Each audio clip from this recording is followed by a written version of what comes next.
Hi, it's Casey, and I wanted to make an update video post PBM because the last video I did that was like a diary, it was Confessions of a Uniboob, and I've actually had a few women reach out to me regarding fitness, so I figured I should make a video because they keep referring to how I'm doing now, and I just realized I need to update this. So I'm 3 months post-op for my exchange. My exchange was October. So if you remember, I had direct implant last October of 2012.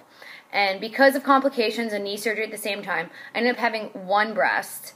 And I went through about 7 to 8 months with just, a hole in my chest that had to grow out. And in my other video, I actually broke down and cried. It was a very hard time for me. Mentally, I was exhausted. I was out of my mind. I couldn't remember anything. I was depressed, paranoid, angry, just not myself, a shell of myself. I'm a coach, and I couldn't do a lot of things because of knee surgery and because of chest surgery at the same time. There was a lot of things I couldn't do, and I was coaching other people to do it. So it was like, I say, like a fat kid in a candy store with diabetes. I felt tormented, and I saw a therapist, which helped greatly, and I actually still see her just every once a month because she's amazing, and she actually had the same surgery. So anyways, neither here nor there. I ended up having my exchange. So I had one expander, and that was about a 2-month process, so that was quicker than I thought. And that was a painful process because when you have the expander, I don't run, I didn't jump, I didn't do chest exercises. And when you have the expander laying flat on your back, you can feel that pressure, especially with each expansion. So it was very uncomfortable, and it's very odd shape. So if you're going through that now, just know that that's not how your boobs are going to look. You're going to get a permanent, and they're going to look great. So I had my exchange, and about a couple weeks later, I started getting back into my fitness and getting things going. I maintained fitness while I was going through things, but not to the level that I was. I'm an extreme athlete and sports performance coach, so no obstacle racing for me or doing any of that. But I fully believe the way that I trained myself during my my intermittent period of the past year enabled me to become better now, because I have bounced back so quickly. It's been 3 months. I'm already doing cleans, half my body weight. I'm doing box jumps. I'm running 7 to 8 miles. I would say I'm about 80% of where I was, only because I still do have weakness in my chest. I don't push it yet. There's no need to rush. So I don't do rope climbs, monkey bars, or anything just hanging. But I can do full body push-ups, which started about say week 10. So basically, I want to be able to help you guys. So what I did when I was in my intermittent period, like I said, you avoid impact, avoid chest exercises, and you really focus on core and abs.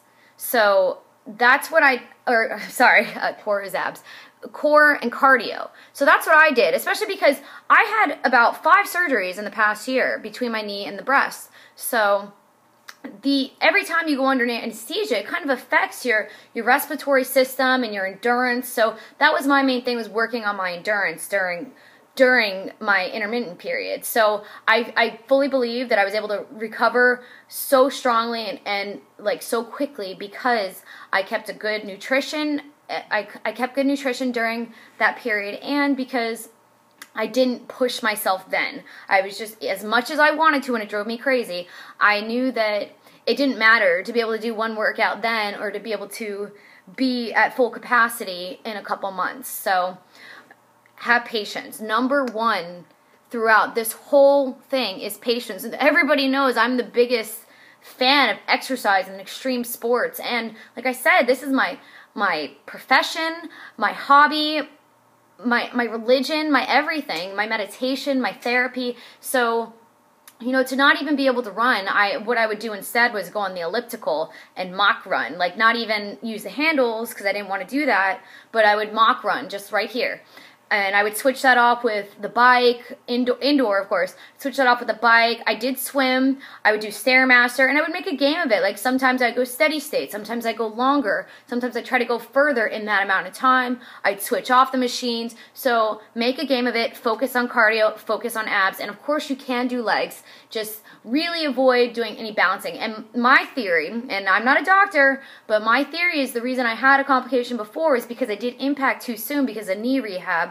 So the alloderm needs time to adjust. So if you are going to go have a PBM or mastectomy of any kind, just make sure that you prepare yourself for the patients to, you know, avoid certain activities that you might love.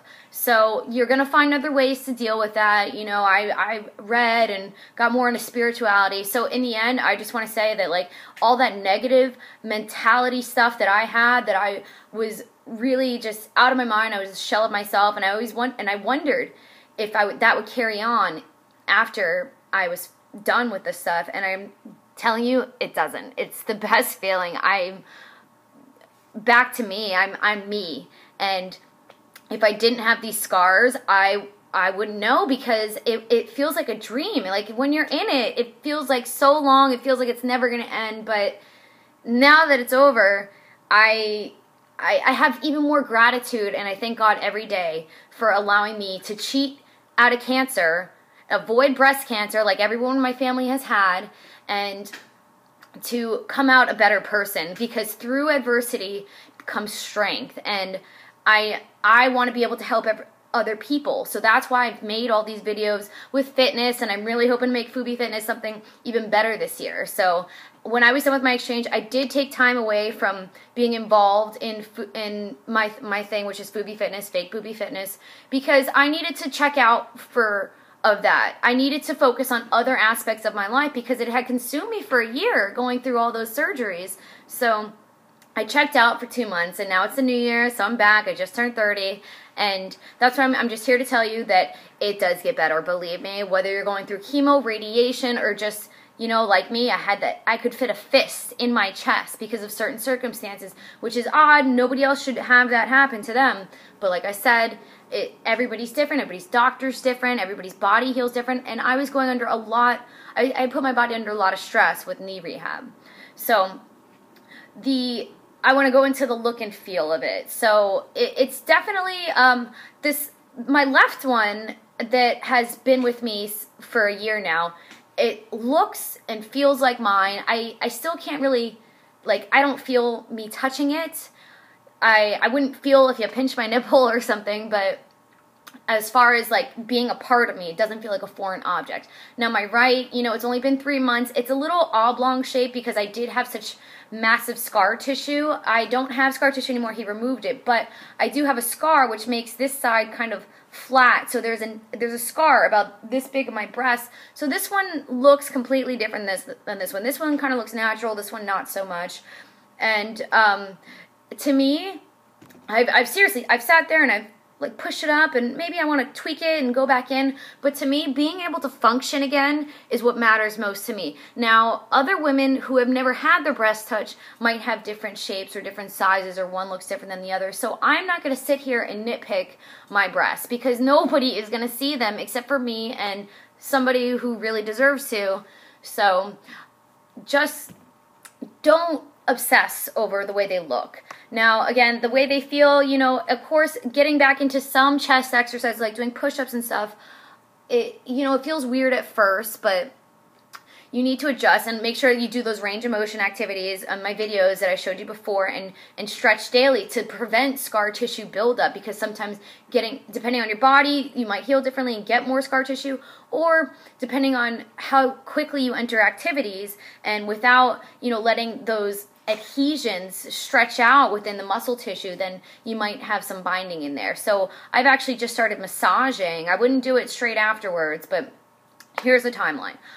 About 8 weeks after my exchange, I started running again, and you'll be surprised how quickly you get back to things. So like I said, be patient. So then at about 10 weeks, I was able to do full body push-ups, burpees, you name it, I'm doing it.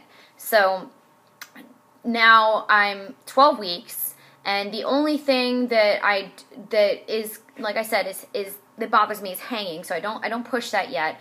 And as far as the look and feel, I know that this is never going to look perfect, but like I said, my scars remind me of what I went through because it seems like such a dream now. So I'm happy about that. I'm happy to be reminded about that. And as far as the feel, I'm not going to judge ahead of time because, you know, this one's had a year to settle. Maybe this one will settle and they'll be fine, but it's really not a concern of mine. And I just also want to touch on another reason why I think that I've had such a good recovery is because not just because of my range of motion activities and because of being careful, but also certain supplements that I take. I made sure to take smoothies with extra added protein. And I'm not saying you to do this. I'm not even going to recommend it. I'm just saying what worked for me. I've taken turmeric daily since my last surgery because turmeric is natural and it helps with inflammation. So I take that daily with a multivitamin. And then another thing that I've taken is collagen, which is, I mentioned that in my other video. You shake it up with OJ because the vitamin C helps it absorb. But basically collagen is good for skin, hair, nails, muscles, bone, you name it. Collagen's in everything. So that's a supplement that I take daily. And lastly, I've started taking beetroot extract. Beetroot extract has iron, which is good for your blood, which is good to transport oxygen. So iron hooks onto hemoglobin. Hemoglobin carries oxygen, which in turn means better healing. So, but also what this means for an athlete is better performance. And I've completely noticed, sometimes it astounds me how quickly my aerobic capacity has come back with doing sprints and everything. And I fully believe that taking this beetroot extract has really helped me. So those are my 2 cents. And again, thank you so much for everybody who's given me feedback. I get messages daily and I welcome them. I want to help you. I'm going to make Foobie Fitness big in this next year. So look out for more of that stuff. And hopefully the website will be up soon. I'm working on the logo. I want to get a yoga video. But if you don't know what I'm talking about, you can check out my Facebook page, Foobie Fitness. And I'm constantly putting tips up there, whether it's nutrition, positive thinking, activities, you name it. And if I'm not addressing it, please feel free to ask. Message me privately, comment on my page, whatever you want to do. I want to help you. And this is why I always rock pink. And I love you, Under Armour. Think pink every day. Mwah. Love you, Foobies. Hope you're doing well. Happy healing.